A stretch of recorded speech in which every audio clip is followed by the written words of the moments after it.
When a client crafts a script, they have a vision for what they want their customers to feel when they hear the message. In the end, the read is judged based on how it makes someone feel when they listen to your read. And a read that captures their attention will be a client that returns to you over and over. So, how do we do this? How do we read a script that someone else wrote and make it sound like it's our own personal life experience we're sharing? That's a tall order. But with a few tips and practice over time, this gets easier and easier. First and most importantly, we want to speak from the heart, not from the head, as we discussed earlier. Always remember, we want to tell it, not sell it. You are sharing an experience with listeners, not laying down a command or simply delivering information for consumption. So, rule number 1, even if you know nothing about the product, you can pretend you do, which will make you sound like it's a product you really care about. Or as my acting teacher used to say, just pretend. That's why it's called acting. There are 3 very important questions you want to answer when deciding what kind of heartfelt read you are going to give. Number 1, who are you talking to? And you must be very specific. When I ask this question, students often answer, I am talking to people that. And this is where we go wildly off course. If you talk to people who generally like, etc., you're basically delivering a lecture to 100 people or making a general announcement.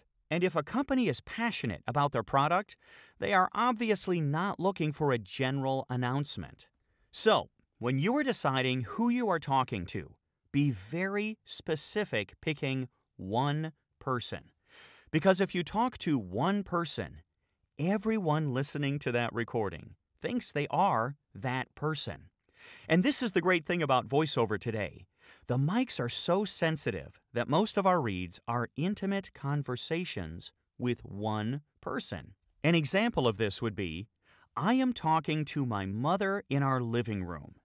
Now I have a picture of who is receiving this information, and that will change the way I say the words. Number 2, what are you saying? And I don't mean, what are the words in the script? I mean, what does the script really mean? Is there an underlying message the client is getting across? Is this read with an attitude? Yeah, that sounds great. Or is it, yeah, that sounds great? Clearly, the underlying message makes a huge difference in how you approach your read. Number 3, why are you saying this? What is the situation? And the more detail you give the situation, the better. Let's go back to our Breast Cancer Research Center script. How would you say this script if you were talking to your mother who has just been diagnosed with cancer and is looking for proper care?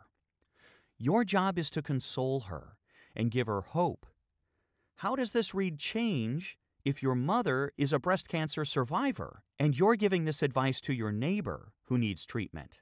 Now, the hope comes from an even deeper experience. The final piece of advice I want to offer in this lesson is to always assume you are the expert in the room. Often when I ask a student who they are in a read, they will often respond, I am a salesperson for the company. Okay, but if you're just another salesperson trying to make a living, your read is going to sound like you hope to close the deal. What if instead you are giving that same read as the CEO? Now, you're the person who developed this product and company, and you are sharing it because you believe in how it can change lives.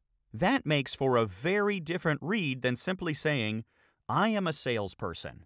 CEOs don't have to sell because they are the expert in the room.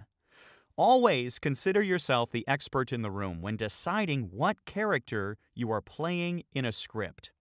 I encourage you now to take a practice break between videos.